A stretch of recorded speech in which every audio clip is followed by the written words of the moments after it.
Hello, talking stations as per usual.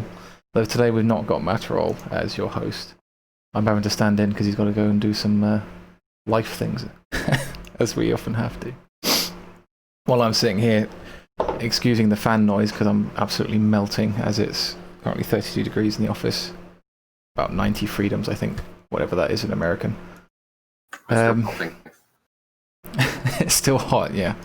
It's how is it there in Denmark, Caleb? We have just picking up around 30, but it's not that bad today. Last 3 days have been like melting, and I have been completely incapable of doing anything cam because I'm almost sitting here naked every single day around this time. Oh, that's a nice image. So we won't invite webcams in case you're playing Commando. We moved to Chatterbait. We talked about that a few times. Who else is lingering? We've got Devinzith, is that how you pronounce it? Devinzith, yes. Devinzith. You're the executive of Sorry in Advance? The co-founder of the Alliance, yeah. Okay. We've also got Cable lingering and Gagoran as well in the background. So as usual, it's a bit of a catch-up what's going on in the world today. And the main news thing I've seen today is not a very happy one. Sorry? Say that again, Cable. I didn't catch what you said.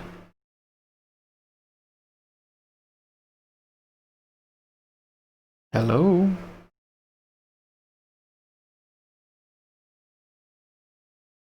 I'm very confused. What's happening? Something just dropped out. But now you're back, apparently. So you can hear me? Doing something hiding your window or something? I was completely sat still, not touching anything, so it wasn't me. Back to Robo. Like, is it working? Can you hear me? Is everything fine? Yes. Great. Okay. Well, that's the important thing. I can hear you. You can hear me. Fixes the problem. Well, I can hear you. You can hear me. I don't hear any weird sounds. Sorry, I'm going to keep going. So now I don't know what happens. It's strange. I have no idea what you're talking about, unfortunately. Twitch chat says it's fine. As long as you can understand what I'm saying, I'm going to keep going. Okay. Roger that. I'm going to close a couple of Eve clients. Maybe that will help. There we go. Okay. Yeah, stop your massive multi-pointing. I think part of the problem is not only is either being melting, my CPU is also on fire.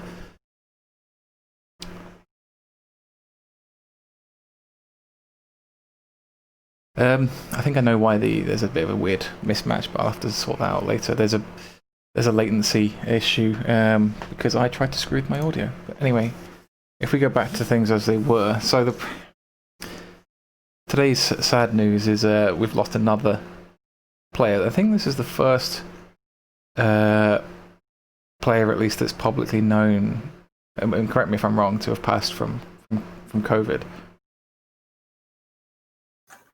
I hear about it, yeah. I've heard EVE players that's lost close ones, but not actual EVE players. Yeah, I had a court member lose one of his parents, unfortunately. There's been a lot of loss, and it was sort of inevitable that this would happen. The character in question, non-binary tentacle, director of a small corp, Henticles in Space, is that how you pronounce it, I think? Relatively new player, it seems. If we go to the post posted by his wife, I believe. Yeah, it's been quite an outpouring of grief from the players, as is usual, because, well, EVE is one of those lucky games where, yeah, people love to shitpost, but when it comes time to actually be human and talk to each other, people can actually respect each other properly. And yeah, the outpouring of care for this unlucky git is warming to see. So there's quite a lot going on in the comments if you look around. It seems to be quite a storied chap. He had known quite a few people, and a few people had interactions. He had a somewhat popular thread a few months back asking the community to name his character, which is where the non-binary tentacles things comes from, which is a quality name. Great name. Yeah, it's a good one. I'm a bit jealous. But hopefully they'll be able to get hold of his court mates, because of course this is one of the problems, especially in video games, and when someone passes away, your video game friends don't necessarily know why, unless they were so involved in your real life. They're just gonna think that you logged off one day and you never came back, and that's just... It's sad, man. I've lost a few friends in that way, had a friend log off and then didn't hear anything for a few years, then you finally poke their account and you get a response from a loved one of theirs saying that they've passed away. It's always a bit of a hard hit. And it's a good example of this whole thing with EVE players might be very competitive, and that spills over to actually looking as if they're toxic. And of course there is toxic elements, but we always get blamed for being like one of the worst communities in gaming. And I would claim almost certainly, like many have done before, it's the opposite, right? It is one of the best communities, but it's also one of the most competitive. So this is the elbowing and the bum, the thumb up your bum when on the field, right? This is what EVE players do, just like professional soccer players do. They throw punches and elbows because that's part of the game. It's so competitive compared to any other game. You could almost argue that because the other games are not competitive at all, really, except for a bit of vanity points and chest beatings, it's almost more horrible that they are so toxic and so aggressive when it's basically meaningless what they do over there.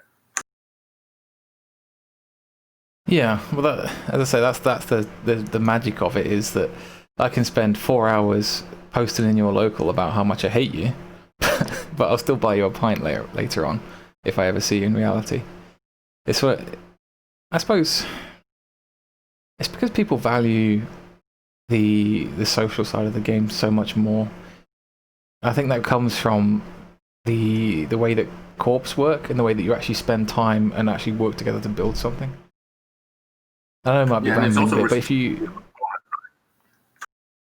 I was going to say, if you compare it to, say, I don't know, pick your favourite shooter, and you obviously get clans and things like that in those games, but you spend a 20-minute match playing with your buddy, and generally that's that. There's no greater goal to work towards. There's no spending loads of time chatting to them.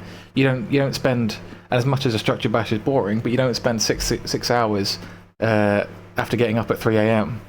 chatting to your buddies that you play Call of Duty with, do you? It's a completely different world.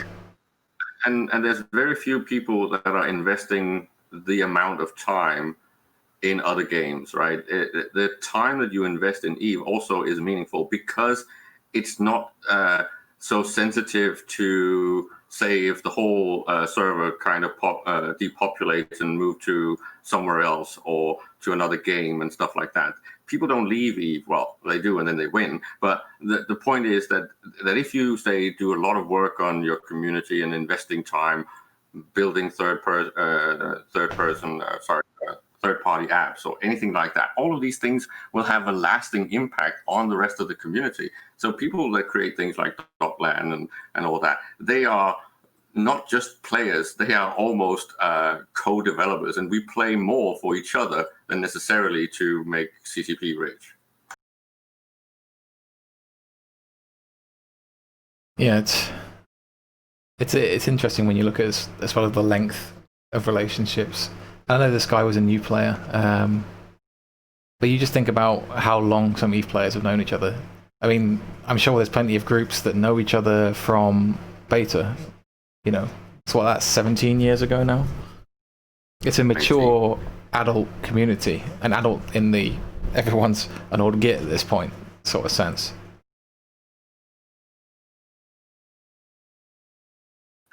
I just think that the EVE community, the player base, are doing amazing things, considering that it is not like World of Warcraft and composed of 5 to 9 million, right? Of course, you're going to see similar things in games of that scale. It's just still not the same persistency and well, of course, some still stick around. There's a massive core audience of World of Warcraft, and actually a lot of them are shared with EVE players, even though it might be a little bit embarrassing to admit. Oh, yeah, it's not a unique phenomenon to EVE, but EVE does have, it seems to nurture, and whether that's intentional or not, nurture that far stronger. I mean, I can give plenty of examples of, even as I put down the sort of Call of Duty communities, I was invited to the funeral very recently of a very old friend that I've been playing Call of Duty-like games with since I was a teenager. And, that was a very, very close group of friends. So they do exist everywhere. But EVE just seems to have this special trick of really building these long-term, strong relationships. And I think Fastfly is relaying that whole mythology thing of the story about some Russians that actually offered to do so. It was never actually done. It's a story that just grows every single time that it gets told, and I'm pretty sure that it's still completely myth. That's one of those myths, about the context, the myth of people sneaking up to FC's houses and snipping the wires to turn off their internet, and all kinds of crazy things like that. There's been plenty of wild stories. Whether they're true or not, I don't know. But the kind and caring stories, such as the outpouring after the passing of non-binary tentacles, they massively outweigh the occasional strange, unpleasant myth. Of course, the whole show of condolences and stuff when we lost Viral Rat back in the day. So even people that would usually be completely toxic was completely human in that situation, because it was not just an international tragedy, it was also a tragedy for the players that he played with, right? So we always get these stories, in my opinion, that suddenly we just take off our tribal hats and act like proper human beings, which is also what you see almost seasonally at the FanFest and other EVE events. We are not that toxic at all, on the contrary. Yeah, I'm looking forward to going to my first meetup of some sort, though who knows when they're going to be. I'm smelling rumours of another eventee sooner or later, which is where I'll probably go. But so what's in the news that's maybe a bit more uplifting, shall we say? As much as, no, that's the wrong word to say. It's not.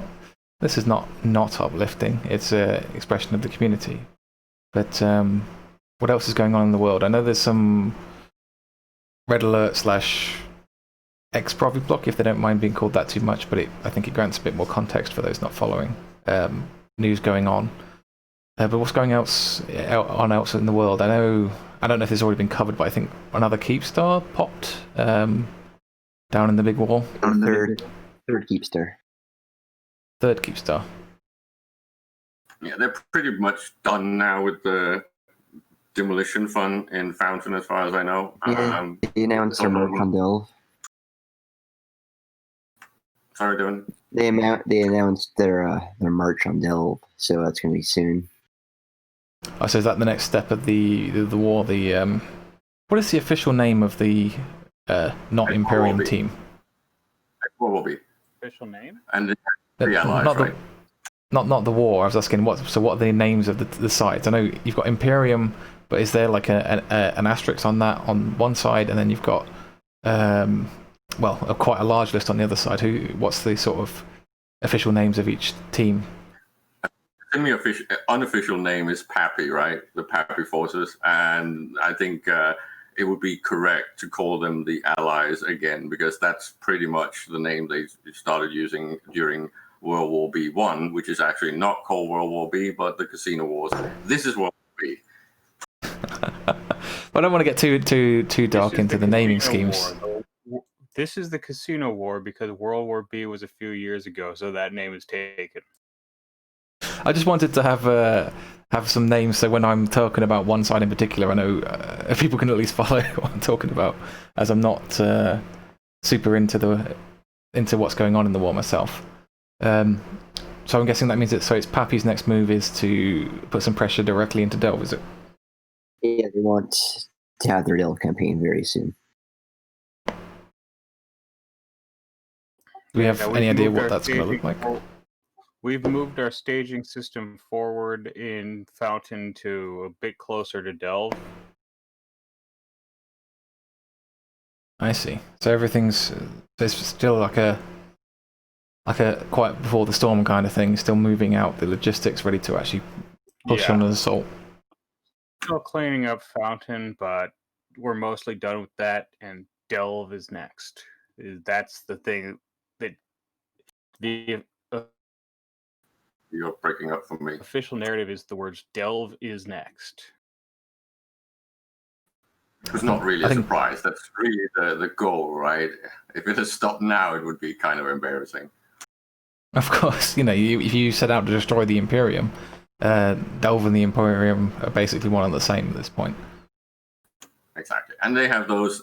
Now we have to look out for what entry points they're going to move on. Right? They have something like 9 to choose from, and I think it was mentioned. I don't remember if it was Willy or Killer B that was talking about the fact that they kind of need to move on more than a few at the same time, basically. I see. Be a multi-pronged attack. I don't know. I'm not a strategist, unfortunately. Ironically, the Fountain entrance is really bad because it's potentially really, really easy to defend.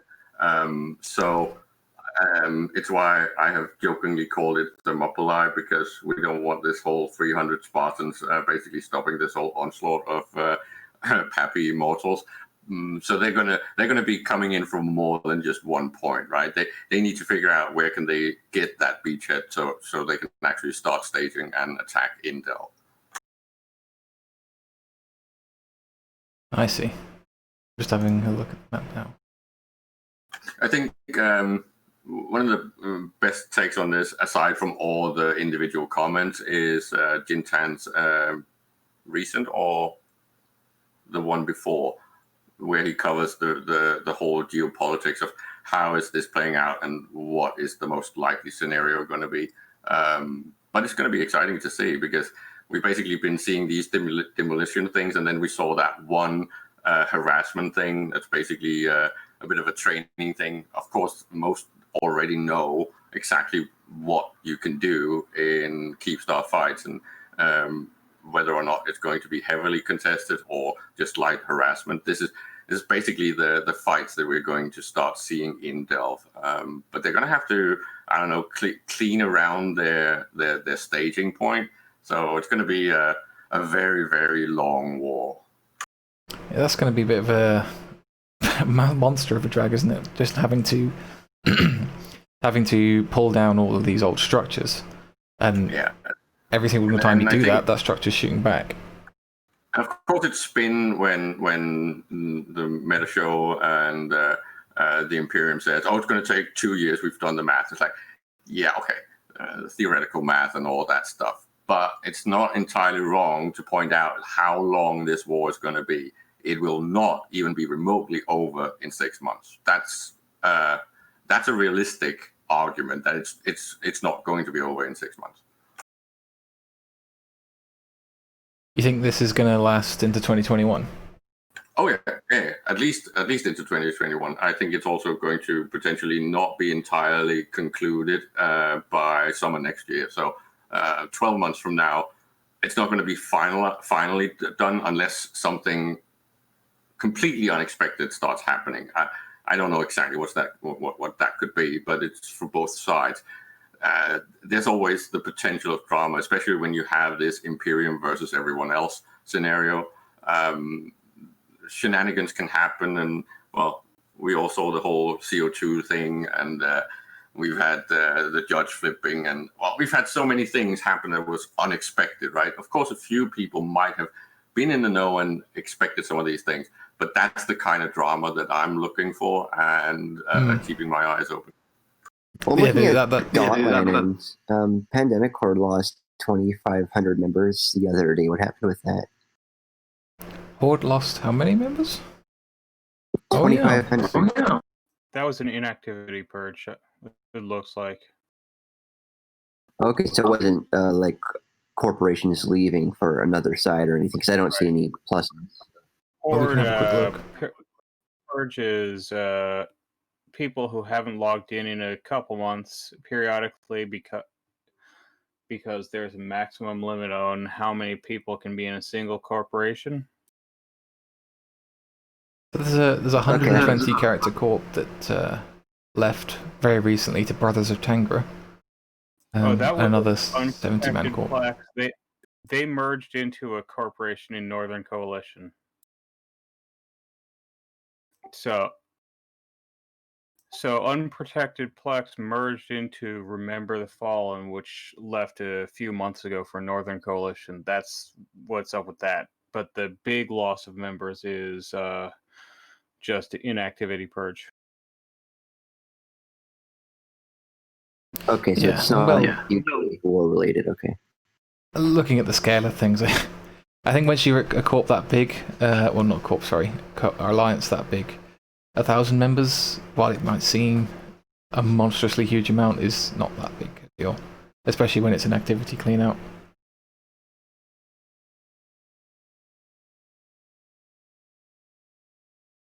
I'm afraid at this point I'm kind of dry on the war side of things, as I need to follow it a lot more. But I just don't. You can't really be dry because not that much has happened since the cleaning up of Fountain, right?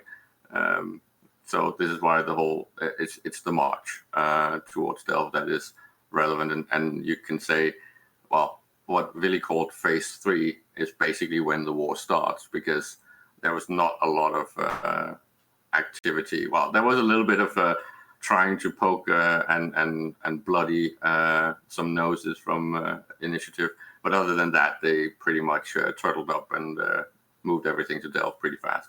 I've mostly been following like the Pandemic Horde and like the north part of the war, but like has there been any developments with like Brave or PanFam in like the Delve conflict? Because I see they have Sov and stuff down there, but I haven't followed the South conflict much. We're seeing a lot of good, ramping up of the spin and the drama. Not to a level where it usually is in Eve Wars, but at least to a point where the entertainment is kind of starting, right? Popcorn's coming out. Is it coming out?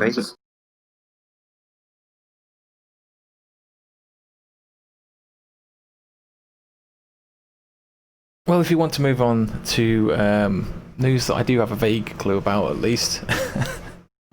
So last night there was a bit of drama, shall we say, with what's known as Red Alert, one of the coalitions, well, the coalition that was born out of the fall of Proviblock, if that's right. Yes. Well, you're a leadership figure in that group, aren't you? Would you like to give us your rundown of roughly what happened? Yeah, so you kind of want a recount of events that I assume happened yesterday when 2 Maidens, 1 Chalice got the boot. So, essentially, yeah. So yesterday, my time was like, I don't know, the afternoon because I'm Canadian, so I have a different time zone. But essentially, we were getting wind, our leadership in Red Alert, that there was going to be a coup, so to speak, because another leadership figure, 2 Maidens, 1 Chalice, in Red Alert, they were trying to, we have messages of this as well, poach Apocalypse Now corporations. They were speaking to the leadership, trying to recruit them, while at the same time having conversations with the Wrecking Crew leadership. So it looks like they were trying to do a merge or something there. But once we started preparing for that, 2 Maidens, 1 Chalice leadership started pinging in our Red Alert Discord with a PSA that basically they were taking over the mantle, so to speak, and they wanted everybody to kind of come to their side of things. And in response, we had to remove them from the Discord and all of that and kick them out of the coalition because it was effectively a coup. After that all happened, there was some fast-paced reaction where they booted our docking access temporarily and attempted to shoot some of our stuff, and then that caused a lot of standings declarations. So as a result of all that attempted coup and all that, 2 Maidens, 1 Chalice was kicked out of Red Alert, and they have their standings reset.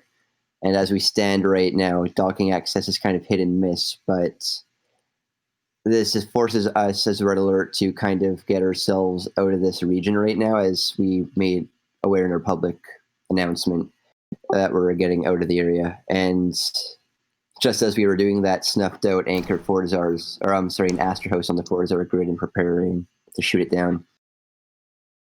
So it's going to heat up, and we're not going to be able to help them.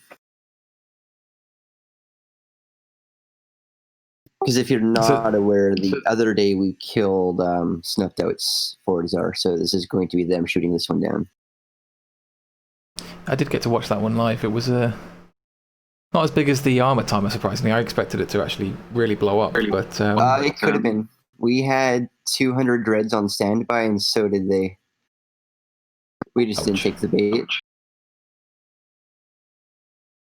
Well, I personally was expecting it to escalate into the first big CVA versus RA fight, if there was to be one. Well, there was some CVA killing RA in the last fight, but I also expected this to be, yeah, as you were saying, but we didn't take the initial bait. Like when we went onto the grid, we dropped some facts and carriers, and they dropped capitals as well, and they were kind of hoping we would drop more dread, so they would drop more. And then you'd have your general up escalation, but we just were able to use our subcaps, and we had more of those, so we didn't need to make it a big dread brawl again, because that was a pretty long fight. It was 4 hours, I think, for the armor timer. Yeah, that was 4 hours. Yeah, this was 2, I think, so half. Thank God. The hull timer? Yeah, it was only like 2 hours, 2.5. Yeah, and we didn't really use many caps. Compared to, it was mainly caps for both sides for armor, and then for hull it was our sub fleets against their carriers. Yeah, from what I saw, it was you guys had essentially a bunch of long-range Mercurial fleets that were just bouncing around, keeping the thing going.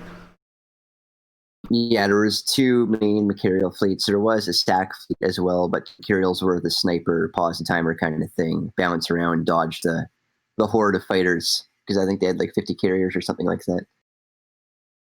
It was quite impressive watching every time that one of those fleets, the Mercurial fleets, landed, this huge swarm of little arrows would come zooming across, and they'd have to move out quickly as possible.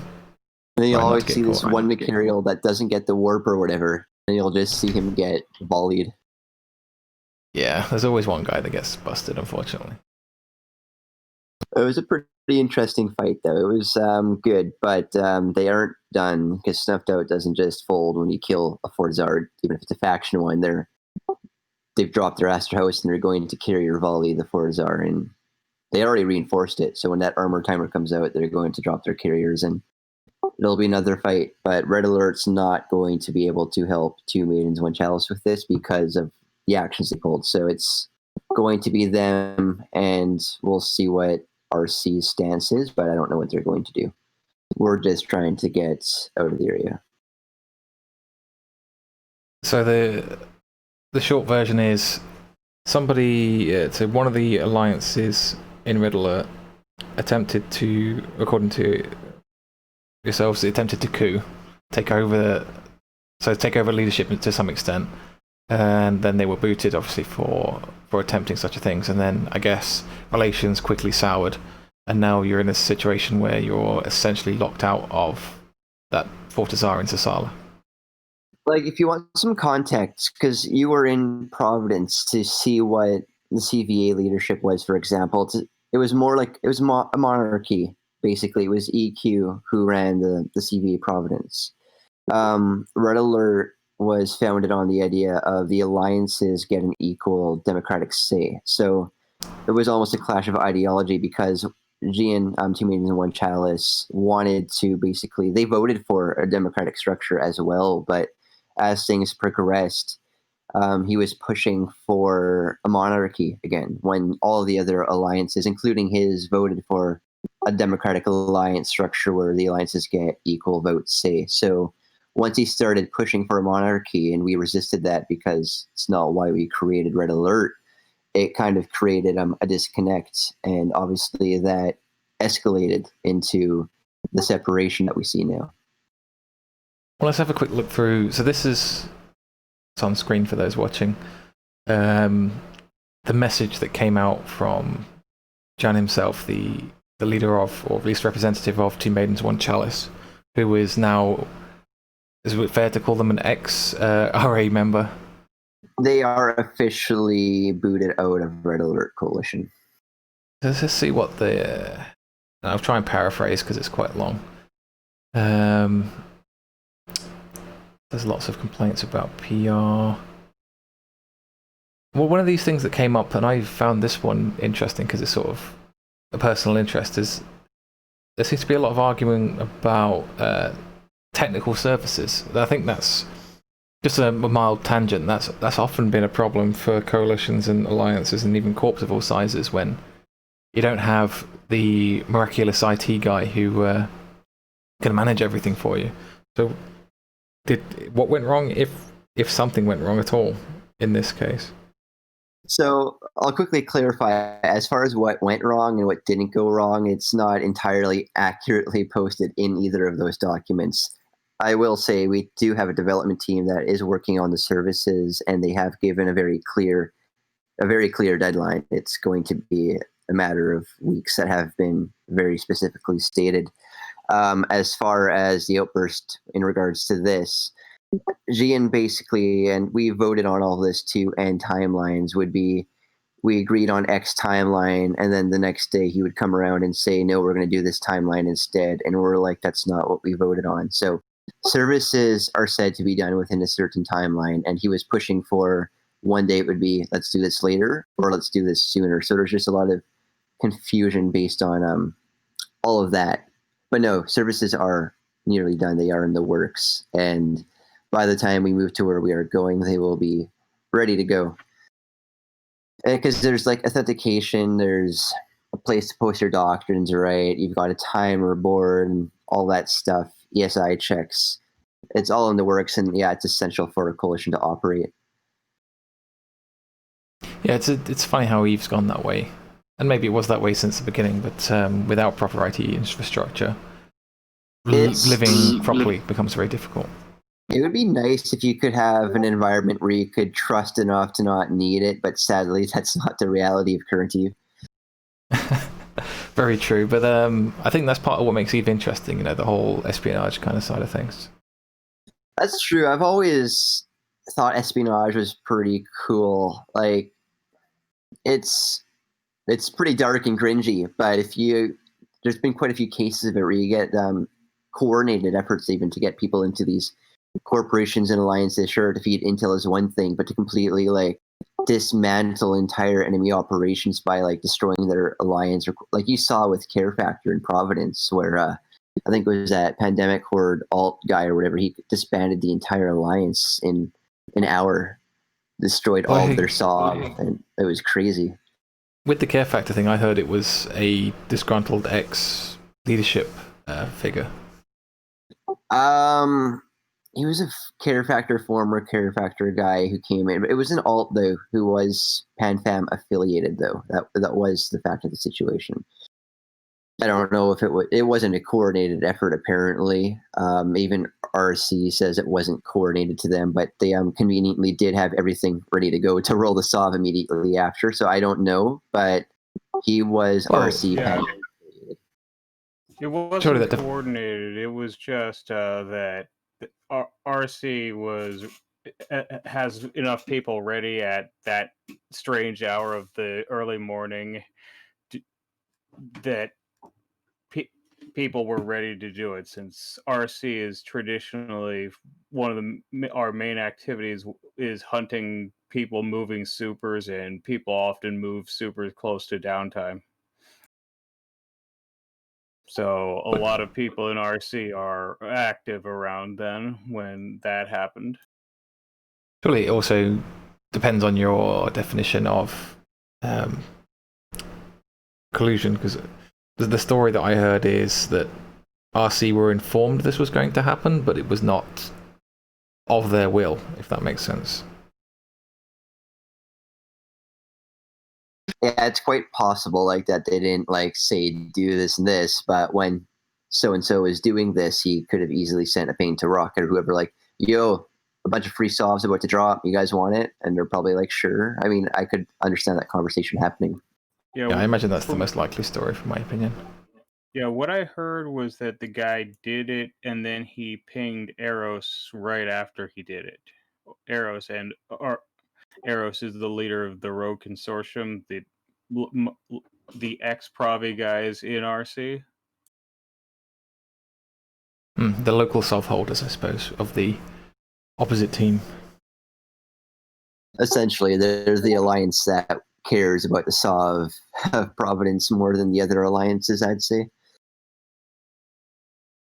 Because when you look at HTP and FEW and Dreadbomb, they really just want the PvP content and to, drop their supers and caps, but TRC actually do like to farm the land.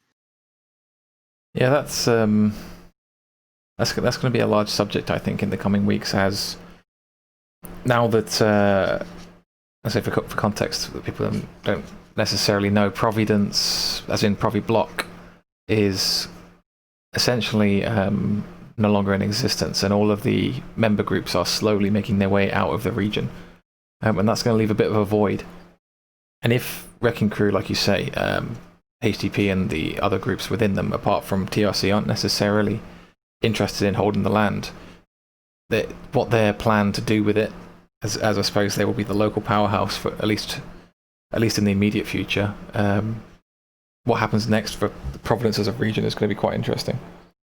I personally believe there's going to be sovereignty issues, though I think that's going to play benefit to HTP, Dreadbomb, and FEW because they like conflict, but it's going to annoy Hardly Competent and TRC, those who like to farm ISK in the land. But even before Proviblock was evicted, Wrecking Crew did have sovereignty issues, which is why you saw the creation of the number of alt alliances they had to hold the capitals. But I think just because they don't have the sheer numbers yet, they might grow, but I already see when I fly through there that there's just dead systems, and you're going to have groups that are looking for land now that there's this war going on, and you see these systems by Ketch, bordering central systems that are having low ADMs, low activity, and there's going to be SOV contesting, I believe, and it might annoy some people, it might be great for some people, but there's going to be conflict in Providence, I think. Small stuff, kind of what it was before the RC Proviblock escalated. I just think there won't be as clearly defined sides as there once was. It's not going to be Proviblock versus RC. It will be... No, it'll be skirmishes between a lot of third parties, I believe, and TRC. I'm sure there's going to be some interesting developments too between the catch systems that Providence held, because there was always that weird pocket that Proviblock held in catch, whereas Watchmen and Rosita were pretty close by. But now that Proviblock has left, I don't know if TRC is going to try and take SOV into catch, or if Legacy is going to try to push that out. But there's going to be some interesting developments, I'm sure. True, I hadn't factored into my thoughts how the larger groups are going to get involved, if they are going to get involved at all. I'm just going to be curious, because after this war, I don't know what Legacy's thoughts are about having RC with super capabilities, and now 2 keep stars, maybe a third if they want one, right into catch space. It's going to be weird. Well, they are temporarily on each other's side in the war, are they not? I think RC is signed up on the Team Pappy.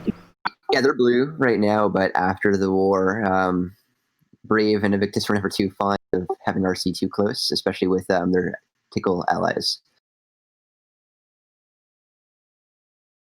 It's going to be a very, very interesting one. I'm most curious as to so I'm not very familiar with Sov warfare, but how is it going to work in terms of, does the Sov decay to a point where essentially just someone comes along and pops it overnight and takes it for themselves, assuming they're uncontested, or is it a bit more complicated than that? It would have to be. That's how ADMs work. Yeah, it depends on the ADMs, and there is still the vulnerability window. But you could, in a single day, well, no, because if somebody would have to self-destruct it, so there's still going to be a reinforcement period, no matter what the ADM is. But looking at this map, the ADMs are pretty low across a significant chunk of the region. Yeah, and even in the Wrecking Crew space, it's pretty it's for everywhere. There's select pockets you'll see though that are pretty high, but yeah, you can tell who's still there. You've got in the bottom right where there is some much higher ADMs. You've got Coalition Hispania living. Top right, you've got TRC. I'm not sure what's going on the left side. There's a row of systems with half decent ADMs. Who's keeping those up? Is that TRC's responsibility? On the right side, give a system as example. R3 TAC, X TAC R, AY TAC. There's a whole bunch of systems. That was their low sec. That was their low sec entities that lived in like Misaba and Arton and all that. So you've got Arton that lives up there. You've got Hardly Competence and Knights of Evermore, and just a few of those other those low sec entities that finally, and they're like TRC in a way. They're pirates, but they actually do like the Carrier Rat and Farm Isk and Rorqual mines. So they're pretty content with owning the Sov now up there. And then they still have all their low sec Fortizars in Misaba, so it's pretty easy navigation. Okay, well, if we there's a bit of a long tangent there, but so the story at hand is the two maidens, one chalice, booting, leaving, but being booted / leaving. Red alert. So I have to say, whoever's making these documents, got too much time on your hands, though I do like it. It's funny. Somebody made a comment about the RA document, saying how well prepared it was and all the prep work we put into it. And to be fair, that was a reactionary document. We didn't even prepare that one in advance. We were laughing because if we did prepare that one in advance, it would have looked a lot better. But I mean, I noticed even the address has been updated. There's a slightly older one which referred to the Sasala Fortizar, which is, for context again, the Sasala Fortizar is a structure owned by two maidens, one chalice, which was being used primarily as an evacuation point, I believe, for Red Alert from Providence. Yeah. I do want to iterate on one point that hasn't really been approached on this topic. Is we have talked about Snuffed Out, but we haven't really talked about their intent in creating this content. Because we discussed a little bit a while ago, I believe, about the whole first engagement with them where they shot the two maidens, one chalice Fortizar, but we all kind of rubbed that off as it was called an accident and all that. But you got to give credit to Snuffed Out because they're not dumb. They are actually pretty intelligent people, and they knew that this Fortizar in Sasala was where a lot of alliances were going to. So them moving into the region, they knew that a lot of guys just wanted to not undock, and fold their assets and not fight Snuffed Out until they leave and just give them no content. But Snuffed Out knew that this Fortizar had to be defended because of all the assets that were there. So they intentionally targeted that Fortizar, knowing they'd get the exact escalation they got. They knew it would cause a CVA and RA divide, and they knew that we would defend it, and they knew we would have to defend it with capitals to the maximum because all of our life's Providence assets were there. So they very strategically chose that Fortizar, and they got the content they wanted. They've got a lot of good fights out of it, versus if we didn't move there, if we were still in Providence, they might just have not really gotten many fights in the region. But I'd say they've gotten what they wanted to out of here so far, and it's going to continue still. Wait, that's my next question, because as you say, a lot of your alliance coalitions assets are sat in that Fortizar, and I know that the docking access is still a bit of a contentious thing, but I don't know whether currently you do or do not have docking access, but it's basically it can't be guaranteed at this point. How are you guys doing in terms of getting out of there? It's hit and miss. So like yesterday we had no docking access for an X amount of time, and then we raised the issue, and we did. Today we woke up without it again, and then we have it again. So it's hit and miss. It's not reliable.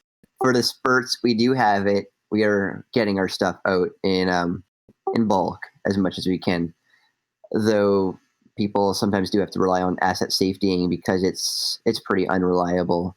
Luckily for us, though, as we've stated, we do have a destination where we want to go, so we have direction, so we can get our assets out and get them moving, and hopefully sooner than later just leave this area behind us, because I can say personally, we're kind of just done with the drama and the politics of all of this right now. We just want to move forward and get to growing and expanding a bit. So where's RA going next? So I will say this because it has been posted in both Gian's and our public announcements. We have been looking to the Great Wildlands for our home to rebuild and grow. It's a little bit away from all of this. Have you got sort of friends set up there, or how's that going to work? So strategically, and I can say this because it's pretty evident if you look into kill boards and all that, we do have friends nearby that region. So there's been corporations that have like left Proviblock and all that in the past, and they live in alliances that are close to that region, though not in the region. There are some friends in the region as well, but more it was just a region that was away from where CVA and company were going. It's away from Two Maidens, One Chalice. It's away from Providence. It's an area that is promising and quiet, where we have friends close by and we can just rebuild and kind of get a fresh start. And we've scouted it out. It looks pretty promising. And it's something that we need right now. We've looked at other regions too, but they all kind of presented conflict as soon as we would have entered those regions. Such as if we went to Kurz, for example, we would have been fighting Tickle, and then we would have been fighting RC again, and we don't need that right now. And then there's just other regions where we probably would have been fighting Snuffed and CVA again. So it was pretty well thought. Yeah, the CVA thing I find really interesting, because I'm just imagining what it's going to be like in however many months, years time, that either one of yourselves tries to make the return to Providence, the return home kind of thing. Now you've essentially got two arguably legitimate claimants to the title of holders of Providence. So it's going to be an interesting civil war, if you can call it, when that happens. We're like a bunch of groups fighting over the title of like Shogun for like, no, I don't know. Personally, I cannot speak for the other alliances, though with Two Maidens, One Chalice gone, we do have one less nay for future diplomacy with CVA. Personally, though, I would like to see, because I have a lot of friends in CVA, I just got a lot of friends all over, but I'd love to see us blue again with CVA in the future, once we've kind of just come to cool heads a little bit and focus on ourselves and rebuild. But I don't know if that's the reality. I can't say what's going to happen, and I can't speak for how the other alliances feel, but I can see a neutral reset in the future. But I don't know. I don't have a timeline on when we're going to go back to Providence, if or when, but all I know is right now we need to rebuild. We need to get away from the drama, the politics, and not even just rebuild, but we need to be better than we were when we were in Providence. So we're going to need to go to these regions where we're going. We need to build, and given what RC can do, we need to build to be a little bit like them, to be honest. Because when we were in Providence, they had a lot of advantages: diplomacy, recruiting, and in military power. So we've got a lot of work to do. Well, like they say, if you can't beat them, join them. And it doesn't mean literally join them, but if they're doing something right, then copy it. Well, we need to be able to, I wouldn't say join their mentality. Like, we're not going to go in RA anyways. We're not going to become NBSI. We're going to reform NRDS. That's what we're going to do. CVA is going NBSI, I believe. I've heard that from so many people. I don't know if they've made a formal announcement about it, but I've heard that from basically everybody in CVA, that while they're in Placid or wherever they're going, that they are going to be NBSI. I don't know if they're going to change that when they go back to Providence, but that's what they are right now. But no, our tactics are going to have to change. So we're going to focus on escalating to supers, such as CV is doing as well. So we're going to do all this cool Black Ops stuff and capital stuff and super dropping and all this kind of escalation stuff. And of course, we're going to have to build up stockpiles to do this. One of the cool things that we want to apply to, which I did post in the PSA, is we want to build a coalition SRP, because that's something a group like us can do. And I think it's going to be a cool step forward. And we can probably extend that to Capital Coalition SRP too, and hopefully Super, but that's really far-fetched right now. No, but it sounds like you guys have got a future ahead of you. It's going to be so you're looking to actually again, we're on a bit of a tangent, but why not? It's interesting. So you guys are looking to, once you make it into Great Wildlands, will you be enforcing NRDS in whatever area you end up controlling? Yes, there are currently, and I was surprised when I heard this a while ago too, there are actually already NRDS groups there, some of which, but not all of which, are from Providence in the past. So some of that already exists there, which is kind of relieving. So we'll be walking into friends and potential people we can make friends there. So yes, NRDS will exist there. That is surprising. I didn't realize there was anyone else around still doing it. It's nice to hear that it isn't a completely dead concept, at least in outside of Providence. I would agree. Yeah, it's surprising. I'm happy about it. Like when I was scouting there, it feels nice. I don't know. I'm excited about it.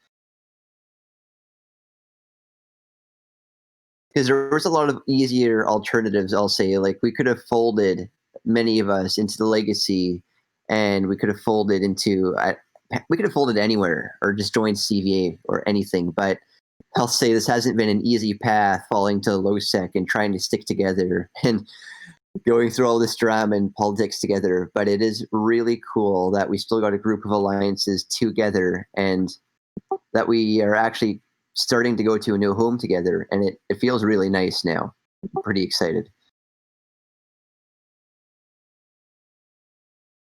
Yeah, I'm looking forward to hearing how it goes. I will be watching. Absolutely. So after this all calmed down and I sort of checked in the morning what's going on, so Two Maidens, they're now out of red alert. The structure's going on, off in terms of docking rights. But one interesting thing I saw this morning, the major corporation within Two Maidens, One Chalice, the corporation that Giambal himself is in, has left that alliance. And I don't want to get too tinfoil hattery into what's going on here, because he's not here to explain himself. I think he's just busy with other things at the moment. I'm sure we'll get him another time. But do you know what's going on there? Because I certainly do not. Yeah, I got wind of that just before I came on here, actually, because I cannot speak too much to that right now. That's something we're actually looking into ourselves. All I can really say factual is Gian, so his corporation, and himself did try to recruit corporations in Red Alert to, I don't know if it was his alliance or to what he's doing next. That much is still being determined. I can say factual as well. The same night that he was trying to recruit those corporations, he was speaking to Rocket X. I don't know if that was to get Two Maidens diplomatic standings with Wrecking Crew, or if that was to get his corporation diplomatic standings, or whatever context. But there's something developing here. I don't know if he's joining a new alliance corporation, or I just know he had conversations. Well, in his open message, he alludes to some kind of deal being available for an immediate return of Red Alert should they sort of go with his plan, an immediate return to Providence. Like, is there any further details about what that is? It's not confirmed because he was not communicative about that. Basically, as soon as he found out that we knew about that, is when he dropped the bomb and we had to react. Our speculation was, given he was having conversations with Rocket, our speculation was that he was going to get himself, his group, so to speak, renter and or some blue status with Wrecking Crew so that we could live there. However, we didn't really care to be Wrecking Crew pets because our goal is to rebuild and contest them. So we didn't agree with that concept. So, but no, I believe that's what his intent was. Interesting. We're running over an hour at this point. Probably just start wrapping up in a moment. Is there any interesting tidbits that we might have missed about the last 24, 48 hours you might want to cover? Not yet, but soon. Yeah. There's going to be some interesting points when Snuffed Out does show up for that armor timer, and to see if RC does or does not show up, and if CVA does or does not show up. RA won't show up, but you'll see what the relationship is if it was actually RC supporting Gian, or if it was RC supporting RA. So you'll see what the relationship is when that armor timer goes out. It could be neither. It could just be RC hating Snuff. It could be neither. So I think that will be the next interesting development. But those are the main points for now. I didn't see when that comes out, but I think it's tomorrow. Oh, the armor timer, yes. It's quite a short one. I think it was 1 day and 18 hours-ish. And that went down last night. So it'll be around midday tomorrow, I think, is my guess from the top of my head. Okay. I just know they dropped an Astra on the grid, so they're going to do the tactic that's been done for the Keepstars, where you just drop carriers and just spam carriers onto the structure, and hopefully drop dreads on your carriers so you kill them all. So what role does the Astra House play in that tactic? Well, you saw what they did with the the 3 Keepstars now, where they have the Astra House that's right above the Keepstar grid, and you just drop your 500 to 50 carriers on top of the structure, and then if you need to, you can abandon fighters, tether, or whatever. Then you've got the Astra House defense as well, but you kind of just sit there with your carriers, and you send all of your fighters down to the grid to shoot the structure, and you don't even use subcaps to shoot the structure. You just sit there, subcaps defend the carriers. It sounds kind of cheesy, but if it works, it works. It worked for the again, the Keepstars weren't contested either, but that's what they did for the Keepstars. I've seen that tactic used quite a bit. I was worried then when you said it wasn't contested. It makes me wonder if it's a tried and tested technique, or has it been proven? Well, we'll see what happens with this. It's because either way, if you're going to drop dreads on Snuff, they're going to drop a lot more. So I don't know. We'll see what happens. I will be watching. We shall see. I kind of want to leave it there, but yeah. Wait, just to confirm, Red Alert will not be assisting. No, as much as some members would love to whore on the structure or whatever side, we're not going to be involved on any side. Well, there's nothing wrong with throwing an Atron at the last second, is there? We just don't want to be seen helping Snuff in any way or form because we don't want to flip sides. It's not us. I see what you mean. Right, I think we're going to pack it up there. Thanks for coming on to talk. I know it was very last second that I reached out for anybody that could talk about it, but this is often the nature of these things. It's a less than prepped daily show, shall we say, and it wasn't expected that I was going to have to run it, but I think it went well enough. Look forward to guys on here at some point. Yeah, Snuff would actually be quite interesting because it seems like either they're insanely lucky or up to some really quite clever, interesting plays. So I'd love to know what's going on behind the scenes in their heads. Yeah, Luck's reaching. Right. I think that's that then. Right. Thank you for coming. Thank you for watching. don't forget to do all the things that they say in the end of those Minecraft YouTube videos. And have a good morning, evening, whatever time it is you are. Bye-bye.